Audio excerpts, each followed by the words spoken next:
এই যে দুর্নীতি এত কেন?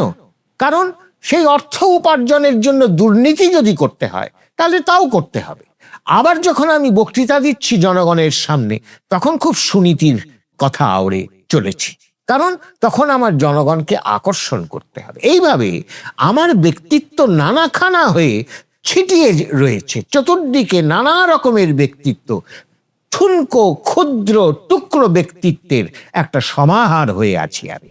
দল একটা নির্দিষ্ট তার নীতি তারা ঠিক করে নিচ্ছে এবং সেইভাবে সে চলছে।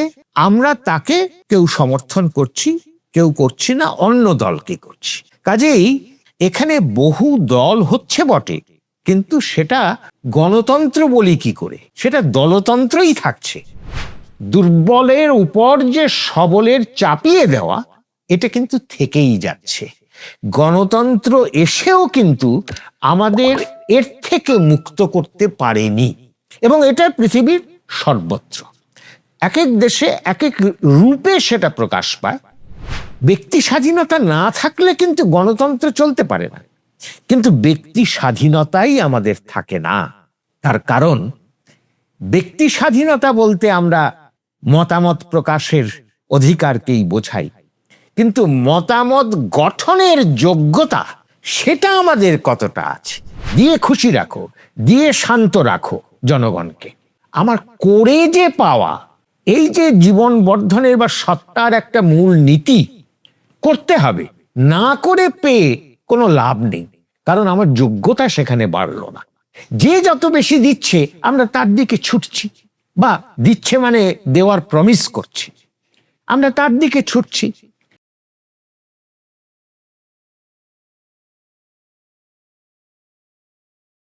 প্রভু শ্রীরাম, শ্রীকৃষ্ণ, ভগবান বুদ্ধ, প্রভু যিশু, মোহাম্মদ, শ্রী চৈতন্য, শ্রীরামকৃষ্ণ, শ্রী শ্রী ঠাকুর অনুকূল চন্দ্র, ভারতের সনাতন আর্য সংস্কৃতির মেলবন্ধন একই প্ল্যাটফর্মে, একই সাথে। আপনাদের হাতের মুঠোয় নিয়ে এসেছে কল্কি অবতার অ্যাপ। শিক্ষা, অনুপ্রেরণা আর আধ্যাত্মিক বিনোদনের এক অনন্য ভাণ্ডার।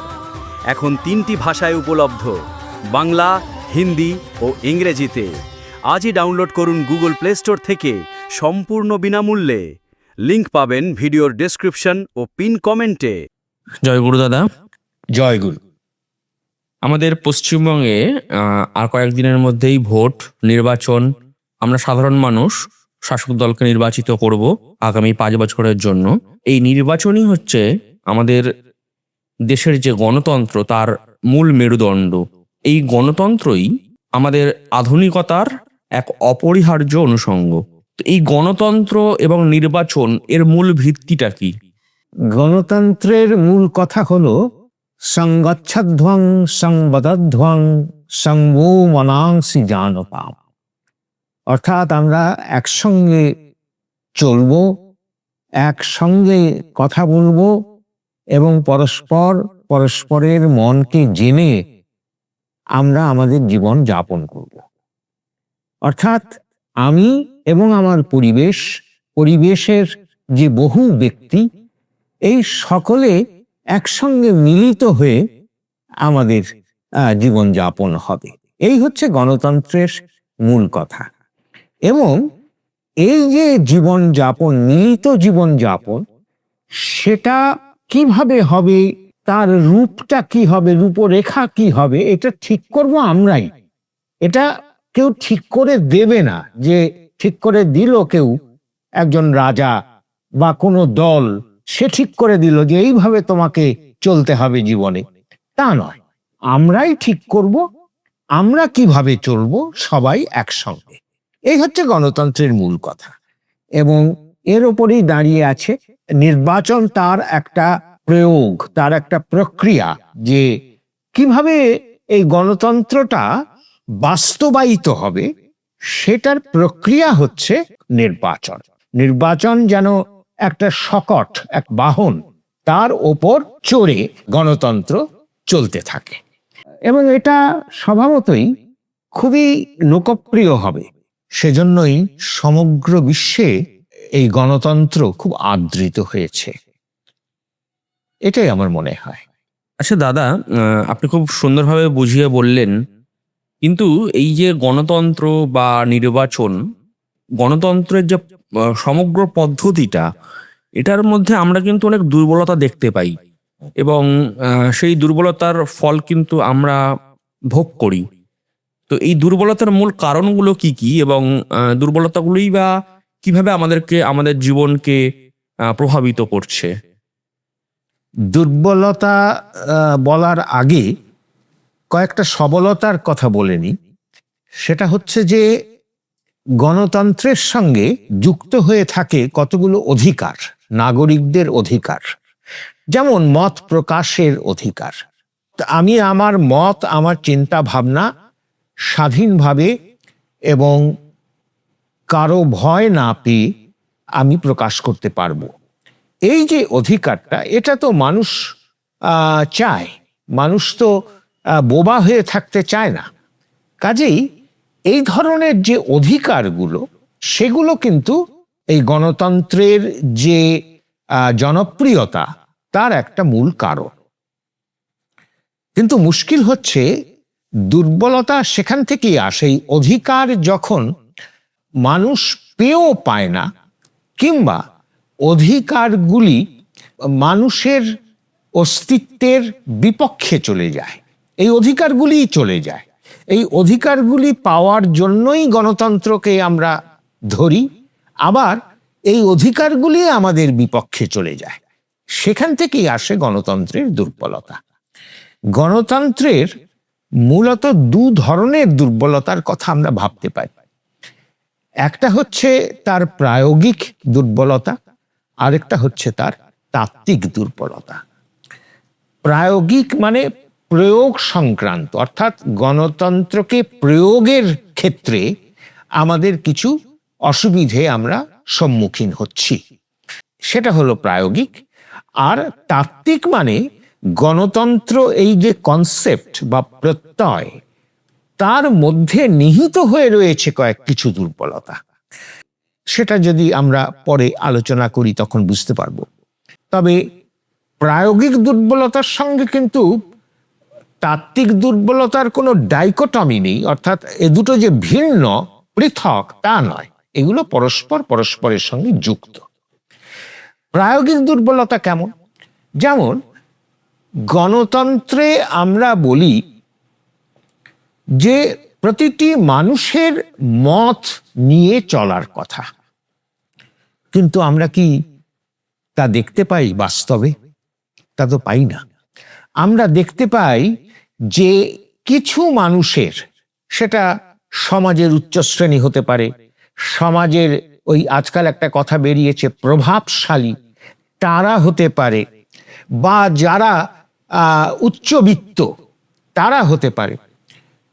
এইরকম জাতপাত যেখানে ভেদাভেদ আছে, সেখানে উচ্চ বর্ণ, তাদের কথার মূল্য, তাদের চিন্তার মূল্য অনেক বেশি। তারা যে সিদ্ধান্ত নেয়, সেই সিদ্ধান্তটাই চাপিয়ে দেওয়া হয় তথাকথিত যারা দুর্বল শ্রেণী। দুর্বলের উপর যে সবলের চাপিয়ে দেওয়া, এটা কিন্তু থেকেই যাচ্ছে। গণতন্ত্র এসেও কিন্তু আমাদের এর থেকে মুক্ত করতে পারেনি, এবং এটা পৃথিবীর সর্বত্র এক এক দেশে এক এক রূপে সেটা প্রকাশ পায়। আমাদের ভারতবর্ষে যেমন, ভারতবর্ষের যে সোশিও ইকোনমিক যে স্ট্রাকচার, যে ধাঁচা, সেই ধাঁচায় যেভাবে প্রকাশ পেতে পারে ঠিক সেইভাবেই প্রকাশ পায় এই সবলের অত্যাচার দুর্বলের উপর। তো সেটা আবহমান কাল ধরে চলছে। আমরা গণতন্ত্রকে পেয়ে আমরা আধুনিকতার অনুষঙ্গ, তুমি বলছিলে একটু আগে, এই আধুনিক হয়ে উঠেছি যে যে বিষয়গুলো নিয়ে, তার মধ্যে একটা হলো গণতন্ত্র, যুক্তিবাদ আর একটা, বিজ্ঞান আর একটা। এগুলি আমরা মনে করি আধুনিক করেছে।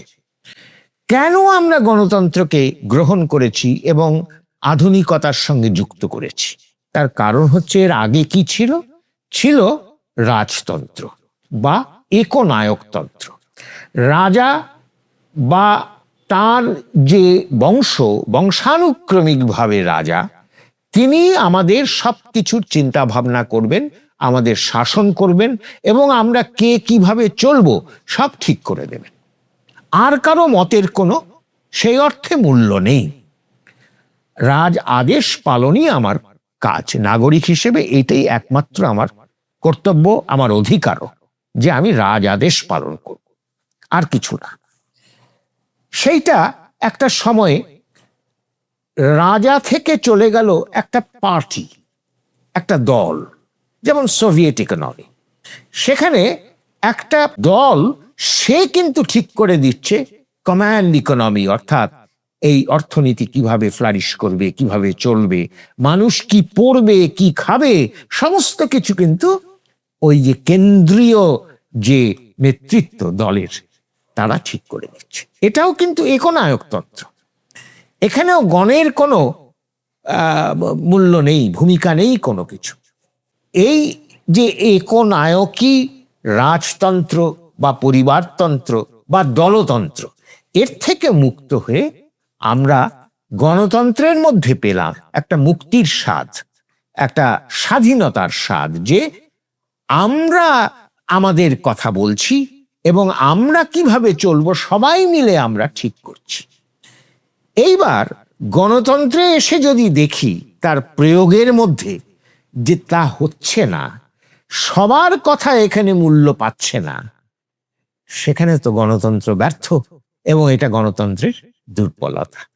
কাজে গণতন্ত্র গ্রহণ করেও আমরা কিন্তু গণতান্ত্রিক ঠিকভাবে এখনো হয়ে উঠিনি। এখন আমাদের যে গণতন্ত্রের প্রয়োগ আমরা দেখতে পাচ্ছি তা হচ্ছে দলীয় রাজনীতির মধ্য দিয়ে।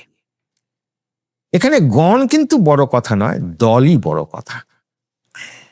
দল একটা নির্দিষ্ট তার নীতি তারা ঠিক করে নিচ্ছে এবং সেইভাবে সে চলছে। আমরা তাকে কেউ সমর্থন করছি, কেউ করছি না, অন্য দলকে করছি। কাজেই এখানে বহু দল হচ্ছে বটে, কিন্তু সেটা গণতন্ত্র বলি কি করে, সেটা দলতন্ত্রই থাকছে। সোভিয়েতে আমরা দেখেছি একটি দল ছিল, এখন একাধিক দল, কিন্তু দলই ঠিক করে নিচ্ছে। আমি কিন্তু ঠিক করছি না। আমার এটা ভালো লাগে, কোনো দল যদি সেটা স্বীকার না করে তাহলে সেটা কিন্তু নির্বাচনে সেটা প্রতিফলিত হবে না। আমি একটু অন্য ধরনের ভাবতেই পারি, কিন্তু সেটা প্রতিফলিত হবে না যতক্ষণ কোনো দল সেটা স্বীকার না করছে। কাজে এটাও কিন্তু এক অর্থে দলতন্ত্রই হয়ে রইল। আবার দলের মধ্যে বলা হয় গণতান্ত্রিক দল, ভেতরে গণতান্ত্রিকতা আছে, সবাই মিলে তারা ঠিক করে। সেখানেও কি তা হয়? আমরা বাস্তব, যেটা বাস্তব সেটা একটু কাটাছেঁড়া করে দেখছি। সেখানেও কিন্তু কিছু নেতা তারা সব ঠিক করে দেয় এবং অন্যরা সেই নেতাদের সিদ্ধান্তকে গ্রহণ করে বা সমর্থন করে চলতে থাকে। তাদের কিন্তু নিজেদের বক্তব্য কিছু নেই। আমরা বলি তো যে ব্যক্তি স্বাধীনতা, ব্যক্তি স্বাধীনতা না থাকলে কিন্তু গণতন্ত্র চলতে পারে না, কিন্তু ব্যক্তি স্বাধীনতাই আমাদের থাকে না। তার কারণ ব্যক্তি স্বাধীনতা বলতে আমরা মতামত প্রকাশের অধিকারকেই বোঝাই, কিন্তু মতামত গঠনের যোগ্যতা সেটা আমাদের কতটা আছে, সেটা যদি না তৈরি হয় তাহলে মতামত ব্যক্ত করার কোনো অর্থ থাকে না, ব্যক্ত করার সামর্থ্যও থাকে না। মানুষের ব্যক্তিত্বের স্বাধীনতা, ব্যক্তি স্বাধীনতার থেকেও গুরুত্বপূর্ণ হচ্ছে ব্যক্তিত্বের স্বাধীনতা। এই যে মতামত গঠন করতে হলেই এই ব্যক্তিত্বের স্বাধীনতা দরকার। এখানে আমরা কিন্তু আসলে প্রয়োগ থেকে আমরা তাত্ত্বিকতার দিকে চলে যাচ্ছি। এই যে বলেছিলাম যে দুটো সম্পৃক্ত, এই যে ব্যক্তিত্বের স্বাধীনতা কিভাবে হয়, হয় যখন আমি সুকেন্দ্রিক হই, না হলে আমার মতামতগুলো সব বিচ্ছিন্ন হয়ে থাকে। আমার চিন্তা ভাবনা, চাওয়া পাওয়া, সমগ্র জীবনটাই বিকেন্দ্রিক হয়ে, বিচ্ছিন্ন হয়ে, বিশ্বস্ত হয়ে ঘুরে বেড়ায়। আমার একটা ব্যক্তিত্ব গড়ে ওঠে না। কাজে আমার মতামত গড়ে ওঠে না। এইখানেই হচ্ছে আসলে তাত্ত্বিকই বলি বা যাই বলি, আসল দুর্বলতা। গণতন্ত্রকে যদি সফল হতে হয় তার জন্য কিন্তু দরকার সুকেন্দ্রিকতা। আর সুকেন্দ্রিকতার জন্য সবচেয়ে বড় যেটা দরকার সেটা হচ্ছে জীবনে একজন ইষ্টে সমর্পণ করা। এই ইষ্টে সমর্পণ করলেই সমস্ত বৃত্তি প্রবৃত্তিগুলি একটা একমুখী সার্থক অভিদীপনায় তখন সেটা সংযোজিত হয়, বিনায়িত হয়, এবং তখনই ব্যক্তিত্ব গড়ে ওঠে। তার আগে ব্যক্তিত্ব গড়ে ওঠে না। আমরা দেখতে পাই না যে আমি একটি ব্যক্তি, সে যখন স্ত্রীর কাছে সংসার ইত্যাদি ধর্ম পালন করছে তখন তার মতো তার আর কিছুকেই সে চিন্তা করে না, ভালো মন্দ কিচ্ছু চিন্তা করে না। যখন অর্থ উপার্জন করছে তখন সেই দিকে ছুটছে। এই যে দুর্নীতি এত কেন? কারণ সেই অর্থ উপার্জনের জন্য দুর্নীতি যদি করতে হয় তাহলে তাও করতে হবে। আবার যখন আমি বক্তৃতা দিচ্ছি জনগণের সামনে তখন খুব সুনীতির কথা আওড়ে চলেছি, কারণ তখন আমার জনগণকে আকর্ষণ করতে হবে। এইভাবে আমার ব্যক্তিত্ব নানাখানা হয়ে ছিটিয়ে রয়েছে, চতুর্দিকে নানা রকমের ব্যক্তিত্ব, ঠুনকো ক্ষুদ্র টুকরো ব্যক্তিত্বের একটা সমাহার হয়ে আছি আমি। এই যে ব্যক্তিত্বের অভাব, তার ফলেই আমার প্রকৃত মতামত এবং বিশেষ করে জীবনচর্যী মতামত, আমার মতামত তো হতেই পারে। আজকাল তো এরকম মত খুব বেরিয়ে আসে, আমাদের অনেকেই বলেন যে মাই বডি মাই ফ্রিডম। এই যে এটা বলেন সাধারণত মেয়েরা, লিভিনে তারা যাচ্ছেন, এক্সট্রা ম্যারিটাল রিলেশনশিপে যাচ্ছেন, তারা বলছেন যে আমার দেহ, আমার স্বাধীনতা, আমার দেহকে আমি কিভাবে ব্যবহার করব সেটা আমার স্বাধীনতা, সমাজের কিছু বলার নেই। এটাকে গণতন্ত্রের একটা মূল যে ব্যক্তি স্বাধীনতা তার একটা পরাকাষ্ঠা হিসেবে দেখানো হয় অনেক সময়, কিন্তু এটা সমাজকেই নষ্ট করে দেয়। এইটা ওই ব্যক্তিকেই তার জীবনটাকে দুর্বিষহ করে তোলে, সেটা তুমি স্বীকার করো বা না করো। নীতি নৈতিকতা একে তো বাদ দিয়ে মানুষ চলতে পারে না। মানুষের জন্যই মানুষই তৈরি করেছে নীতি নৈতিকতা। তার জীবনকে সঠিকভাবে উপভোগ করার জন্যই দরকার এই নীতি নৈতিকতা। এখন ব্যক্তি স্বাধীনতার নামে যদি আমি নীতি নৈতিকতাকে বিসর্জন দিই তাহলে সেটা কিন্তু আমার পক্ষে কল্যাণকর, উপভোগ্য, মঙ্গলজনক হবে না, এবং আমার জীবনকেই সেটা নষ্ট করবে এবং সমাজকেও ধ্বংস করবে। কাজেই এই গণতন্ত্রের প্রয়োগ যেভাবে হচ্ছে এবং গণতন্ত্র তত্ত্বের মধ্যে যে অনুস্যূত কতগুলো ধারণা, সেগুলিকে সম্পর্কে আমাদের সচেতন হওয়া দরকার। না হলে কিন্তু গণতন্ত্রের সুফল আমরা লাভ করতে পারবো না। আপনি বললেন যে মানুষের ব্যক্তিত্ব গঠিত না হলে গণতন্ত্র নাকি সফল হয় না। আমার কাছে বিষয়টা ঠিক পরিষ্কার হলো না, এটা যদি আরেকটু ভেঙে বুঝিয়ে বলেন আপনি। ব্যাপার হচ্ছে, গণতন্ত্রের মূল কথা হলো ব্যক্তির মতামত, স্বাধীন মতামত। এখন ব্যক্তির মতামত গঠন, এই বিষয়টা আমাকে বুঝতে হবে। এই ব্যক্তির মতামত নির্দিষ্ট একটি মতামত এবং সেটা অস্তিত্ব পরিচর্যী হতে হবে, অস্তিত্বের অনুকূল হতে হবে। এমন মতামত গঠন সম্ভবই হয় না যতক্ষণ তার ব্যক্তিত্বের উদ্ভব না হয়। ব্যক্তিত্ব বলতে এখানে আমরা যেটা বলতে চাই সেটা হচ্ছে যে আমাদের প্রত্যেকের মধ্যেই বহু প্রবৃত্তি কাজ করে। অর্থাৎ প্রবৃত্তি মানে যা আমাকে প্রবৃত্ত করে, আমাকে যে দিকে নিয়ে যায়। এক এক প্রবৃত্তি এক এক দিকে নেয়, এবং যখন যেদিকে নেয় আমার ব্যক্তিত্ব সেইভাবে গঠিত হয়। যেমন আমি অর্থের পিছনে যখন ছুটি তখন ন্যায় নৈতিকতা এগুলি ভুলে যাই। তখন অর্থ সংগ্রহ, অর্থ উপার্জন, এটাই আমার একমাত্র উদ্দেশ্য। আমার ব্যক্তিত্ব তখন সেইভাবে তৈরি হয়। আবার যখন আমার সন্তানকে মানুষ করা আমার কাছে প্রধান হয়, তখন সেই প্রবৃত্তিটা কাজ করে। তখন আমি সন্তানকে কিন্তু অনৈতিকতা শেখাই না, আমরা ওই ন্যায়ের কথা, নৈতিকতার কথা, জীবনটা কিভাবে সুস্থ সুন্দর হবে তার কথা আমরা তাকে বলি।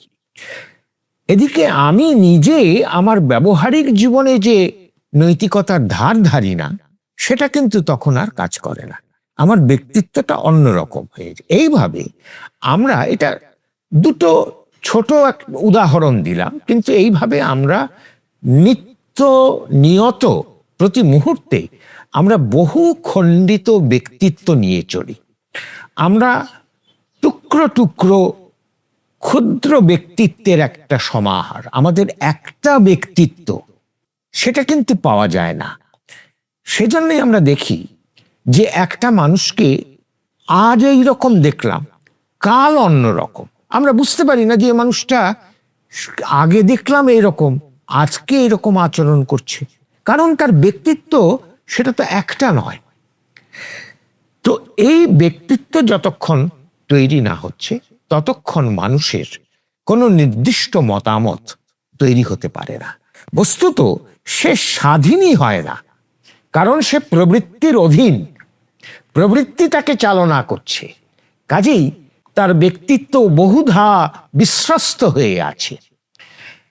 এখন এটা কি করে সম্ভব, এই ব্যক্তিত্বের গঠন? এটার জন্য যেটা দরকার সেটা হচ্ছে, প্রবৃত্তিকে তো আমরা অস্বীকার করতে পারবো না, অস্তিত্বের একটা অপরিহার্য অঙ্গ হচ্ছে এই প্রবৃত্তি, এবং বহু রকমের প্রবৃত্তি আমার থাকবেই। সেই প্রবৃত্তিগুলিকে একটু সুসংগত করা, সুবিনায়িত করা, সুসমঞ্জস্য করা, যাতে একটা প্রবৃত্তি আরেকটা প্রবৃত্তির বিরুদ্ধ হয়ে না ওঠে। এইটা করতে গেলে যেটা দরকার সেটা হচ্ছে একটা জীবনে কোনো ইষ্ট কেন্দ্র। সেই ইষ্ট কেন্দ্রে জীবনের সমস্ত ভালো মন্দ, চাওয়া পাওয়া এবং সমস্ত প্রবৃত্তি সেই ইষ্ট কেন্দ্রে বিনায়িত করা। একেই বলা হয় সুকেন্দ্রিকতা, কনসেন্ট্রিক হওয়া। এখন এইটার জন্য আমাদের একজন ইষ্টকেন্দ্র বা আদর্শ, প্রিয় পরম, যার সঙ্গে আমার একটা অনুরাগের সম্বন্ধ থাকবে, এবং সেই অনুরাগের আকর্ষণে আমার সমস্ত প্রবৃত্তি, সমস্ত জীবন, আমার মন, আমার বুদ্ধি, আমার যুক্তি, আমার বিবেক, সমস্ত কিছু এককেন্দ্রিক সুসংগত হয়ে উঠবে। তখনই আমার ব্যক্তিত্বের জন্ম হয়। এবং এই ব্যক্তিত্ব মনে রাখতে হবে, শুধু ব্যক্তিত্ব হলেই চলবে না, সত্যত ব্যক্তিত্ব, অর্থাৎ অস্তি বৃদ্ধিচারী ব্যক্তিত্ব। আমার তো মূল চাহিদা কি জীবনে? আমার অস্তি এবং বৃদ্ধি, আমি বেঁচে থাকতে চাই, আমি ক্রমশ ফুলে উঠতে চাই, বেড়ে উঠতে চাই, এই তো আমার চাহিদা। প্রত্যেক ব্যক্তির, প্রত্যেক সত্তার এই একটাই আকুতি। আমার রাজনীতি, ধর্মনীতি, আমার সমাজনীতি, অর্থনীতি, যা বলি না কেন, সব কিছুর কিন্তু উদ্দেশ্য এই জীবন বর্ধনের পরিচর্যা। সুতরাং আমার ব্যক্তিত্বটাও হতে হবে এই জীবন বর্ধনের অনুকূল, সত্তানুকূল, অস্তিত্বচারী। সেইটা যখন হয়, তখনই আমার সত্তানুকূল মতামত তৈরি হয়, এবং তখনই এই গণতন্ত্রে সেই মত প্রকাশের দ্বারা আমরা লাভবান হই।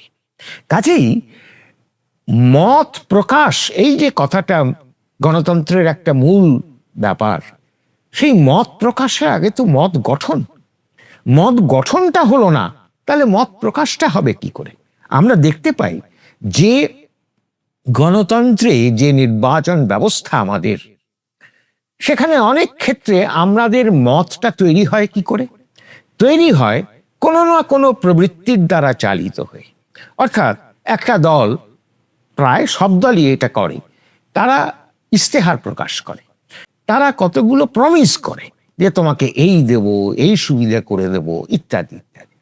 আমরা সেই প্রমিজের মধ্যে খুঁজে নেই যে কোনটা আমার পক্ষে ভালো, আমি কোনটা হলে আমার চলা সুবিধের হয়, আমি খুশি হই, সেইভাবে কিন্তু আমরা, কিন্তু সেই প্রমিজের মধ্যে শুধু পাওয়া থাকে, সেই পাওয়াটা আমার আদৌ ঘটবে কিনা প্রথমত তার কোনো নিশ্চয়তা নেই, অনেক ক্ষেত্রেই দেখা যায় যে সেই পাওয়াটা আর হয়ে ওঠে না।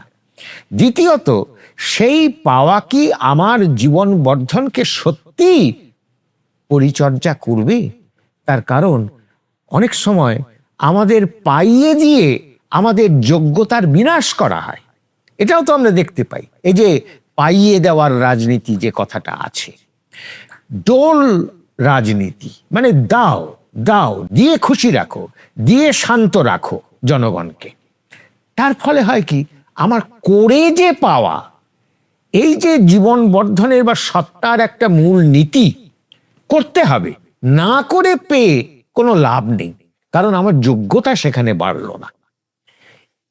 এই জিনিসগুলি তো আমরা ভেবে দেখি না। যে যত বেশি দিচ্ছে আমরা তার দিকে ছুটছি, বা দিচ্ছে মানে দেওয়ার প্রমিস করছি, আমরা তার দিকে ছুটছি। কাজেই এইভাবে আমাদের যে মত তৈরি হচ্ছে, আমাদের স্বার্থত ব্যক্তিত্ব যে মত তৈরি করতে পারত, তা কিন্তু হচ্ছে না।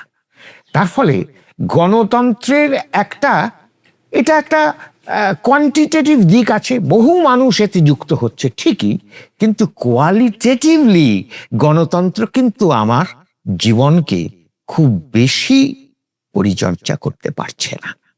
এইটা আমাদের মাথায় রাখতে হবে, এই জন্য ব্যক্তিত্বের বিশেষ প্রয়োজন। দাদা, এখানে আমার আরেকটি ছোট প্রশ্ন আছে, যে যখন আমি আমার পরিবেশ থেকে বা নেতাদের থেকে বা কোনো রাজনৈতিক দলদের থেকে আমি যখন কোনো উপঢৌকন পাচ্ছি, সেটা আমার কাছে সাময়িকভাবে মনে হচ্ছে যে এটা আমার কাজের জিনিস, আমার আত্মস্বার্থকে সেটা মানে বেশ ভালোভাবে পূরণ করছে, কিন্তু দেখা যাচ্ছে যে সেটা হয়তো অনেক মানুষেরই ক্ষতির কারণ হচ্ছে। মানে আমি আমার নিজের সুবিধার জন্য সেটাকে গ্রহণ করছি। এই ব্যাপারটাকে আপনি কিভাবে দেখেন এবং এটাকে অতিক্রম কিভাবে করা যায়?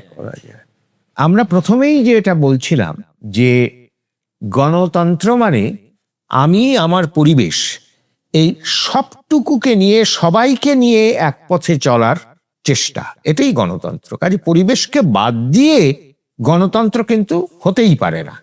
আমি যদি শুধু আমার কথা ভাবি তাহলে তো আমি একেশ্বর, মানে সেখানে গণতন্ত্রের আর কোনো প্রশ্ন নেই, গণই নেই, কাজী তন্ত্র কি? পরিবেশকে যদি আমি বাদ দিয়ে দিই তাহলে তো গণতন্ত্রের কোনো কথা আসে না। আর এর মৌলিক ভাবনাটা হচ্ছে যে ওই যে অস্তিবৃদ্ধির কথা বলছি, আমার অস্তিত্ব সেটা কিন্তু আমার পরিবেশের উপর নির্ভরশীল, প্রত্যক্ষভাবে নির্ভরশীল। পরিবেশ সুস্থ পুষ্ট না থাকলে আমি সেখান থেকে যে লোয়াজিমা সংগ্রহ করে বাঁচি, সেই লোয়াজিমাটা আমি পাবো না, এবং তাতে আমার অস্তিত্বই সেখানে ক্ষুণ্ণ হবে। কাজেই আমার বাঁচা বাড়ার জন্যই আমার অস্তিত্বকে রক্ষা করতে হবে। কাজেই অস্তিত্ব সম্পর্কে আমার চিন্তা সেটা একটা কোনো এসোটেরিক ব্যাপার নয়, মানে করলেও হলো না করলেও হয় তা নয়, এটা একান্তভাবে আমারই স্বার্থে সেটার প্রয়োজন আছে। এই জন্য আমি, এটা ঠিকই যে আমরা তো নিজের কথাই বেশি ভাবি, আপনি বাঁচলে বাপের নাম, কিন্তু তা করলে আপনি বাঁচা যায় না, এটা মনে রাখতে হবে। এখান থেকে আরো একটা কথা এসে যায় যে গণতন্ত্রে আমরা খুব বড়াই করে বলি যে সকলের মত বা সংখ্যাধিক্যের মত, বেশ, কিন্তু তার জন্য লাগে সহিষ্ণুতা, অর্থাৎ অন্যের মতকে মান্যতা দেওয়া, এইটার একটা প্রয়োজন আছে গণতন্ত্রে। কিন্তু আমরা অনেক সময় দেখি গণতন্ত্রে একটা অসহিষ্ণুতার বাতাবরণ তৈরি হয়ে যায়, এক দল আরেক দলকে সহ্য করতে পারে না, এক দলের যারা সমর্থক তারা আরেক দলের সমর্থক, এই দুই দলের মধ্যে একেবারে হাতাহাতি তৈরি হয়ে যায়, এবং এর থেকেই ক্রমশ আসে দুর্বৃত্তায়ন, রাজনীতির দুর্বৃত্তায়ন। ছলে বলে কৌশলে আমাকে ক্ষমতা দখল করতে হবে। রাজনীতির মধ্যে, গণতন্ত্রের মধ্যে এটা তো আমরা দেখছি। আমরা বাস্তব নিয়ে কথা বলছি। বাস্তবে আমরা দেখছি গণতন্ত্র যতই আদর্শ কথা বলুক, আদর্শের কথা বলুক, কিন্তু বস্তুত আমরা দেখছি যে সেখানে দুর্বৃত্তায়ন হচ্ছে রাজনীতির, এবং ওই ক্ষমতা লোভী কিছু নেতা বা কিছু দল, তাদেরই আকচা আকচি চলছে। এতে করে ওই যে পরমত সহিষ্ণুতা, এখানে একেবারেই তা থাকছে না। এতে করে কি আমাদের গণতন্ত্র খুব শুদ্ধ পথে এগুতে পারবে বা পারছে? পরমত সহিষ্ণুতা ছাড়া গণতন্ত্র কিন্তু বাঁচতে পারে না। তবে এখানে ওই যে ক্ষমতার লোভের কথা বললাম, এটা একটা বড় পয়েন্ট, যে ক্ষমতা পেলে আমার অনেক কিছু প্রাপ্তি ঘটে ক্ষমতায় গেলে, যেটা ক্ষমতার থেকে দূরে থাকলে চলে না। সেজন্যই সবাই একটা ওই ক্ষমতা যাতে পায় সেই চেষ্টাটা করে, একটা প্রতিযোগিতা আসে, এবং যেটা কিনা অত্যন্ত অমানবিক প্রতিযোগিতা, ক্ষমতা কেন্দ্রিক প্রতিযোগিতা। প্রতিযোগিতাটা যদি হতো আমি মানুষের সেবা কিভাবে করব, এটা যদি হতো সেটা ভালো হতো। কিন্তু এখানে হয়ে যাচ্ছে যে আমাকে ক্ষমতা দখল করতে হবে। আমি সব রাজ্যে ক্ষমতায় আছি, একটা রাজ্যে নেই, সেখানেও আমাকে ঘাঁটি গাড়তে হবে। এগুলি রাজনীতিকে এবং গণতন্ত্রকে ক্রমশ দুর্বল করে দিচ্ছে। আমরা দেখতে পাচ্ছি যে গণতান্ত্রিক অধিকার পর্যন্ত মানুষের কেড়ে নিতে অনেক সময়ই কোনো কোনো দল বা বিশেষ বিশেষ গোষ্ঠী, তাদের অসুবিধে হচ্ছে না, তারা সেই চেষ্টাও করছে, কেন ক্ষমতায় আমাকে আসতে হবে। কাজে যেটা দেখা যাচ্ছে সেটা হলো যে গণতন্ত্র আমাদের খুবই একটা আকর্ষক এবং লোকপ্রিয় ব্যবস্থা। এটার মূল যে কথা, যে ওই সংগচ্ছধ্বং সংবদধ্বং সংবো বনাংসি জানতাম, এবং তারই সঙ্গে আরো যে কথা, উপনিষদের কথা, সর্বে সুখিনঃ সন্তু সর্বে সন্তু নিরাময়া সর্বে ভদ্রাণি পশ্যন্তু না কশ্চিৎ দুঃখম অবাপ্নুয়াৎ। অর্থাৎ সবাই সুখী হোক, কেউ যেন দুঃখ প্রাপ্ত না হয়। এই যে কনসেপ্টটা, এটা খুব ভালো, কিন্তু এটার মধ্যে যে কিছু তাত্ত্বিক মানে মৌলিক কিছু দুর্বলতা রয়েছে, এবং তার ফলে তার প্রায়োগিক দুর্বলতা আমরা দেখতে পাচ্ছি। সেগুলিকে যদি সারাই না করে নিতে পারি, তাহলে কিন্তু গণতন্ত্র আমাদের সত্তার অনুকূল হয়ে উঠবে না, এবং সেটা আমরা আমাদের অভিজ্ঞতা দিয়ে দেখতে পাচ্ছি। এবং সেই মৌলিক দুর্বলতাকে কাটিয়ে ওঠা, অতিক্রম করার জন্য জীবনের কেন্দ্রে, এমনকি জাতির কেন্দ্রে একটি নির্দিষ্ট আদর্শ থাকা দরকার। ইষ্টের প্রয়োজন আছে, এবং বলা বাহুল্য যে পুরুষোত্তম, অর্থাৎ যিনি যুগে যুগে আবির্ভূত হন মানুষের জীবন বৃদ্ধিকে পরিচর্যা করার জন্য, সেই তিনিই হচ্ছেন মানুষের শ্রেষ্ঠ ইষ্ট, প্রিয় পরম। এই তাকে নিয়ে যদি আমরা আমাদের সমস্ত কিছু, আমাদের রাজনীতি, অর্থনীতি, সমাজ, আমাদের গৃহ পরিবার, সমস্ত কিছু যদি আমরা সুকেন্দ্রিক এবং সুবিনায়িত করে তুলতে না পারি, তাহলে কিন্তু কোনো তন্ত্রই এবং গণতন্ত্র ধোপে টিকবে না। জয় গুরু। প্রভু শ্রীরাম, শ্রীকৃষ্ণ, ভগবান বুদ্ধ, প্রভু যিশু, মোহাম্মদ, শ্রী চৈতন্য, শ্রীরামকৃষ্ণ, শ্রী শ্রী ঠাকুর অনুকূল চন্দ্র ভারতের সনাতন আর্য সংস্কৃতির মেলবন্ধন একই প্ল্যাটফর্মে, একই সাথে। আপনাদের হাতের মুঠোয় নিয়ে এসেছে কল্কি অবতার অ্যাপ, শিক্ষা, অনুপ্রেরণা আর আধ্যাত্মিক বিনোদনের এক অনন্য ভাণ্ডার। এখন 3টি ভাষায় উপলব্ধ, বাংলা, হিন্দি ও ইংরেজিতে। আজই ডাউনলোড করুন গুগল প্লে স্টোর থেকে সম্পূর্ণ বিনামূল্যে। লিংক পাবেন ভিডিওর ডেসক্রিপশন ও পিন কমেন্টে।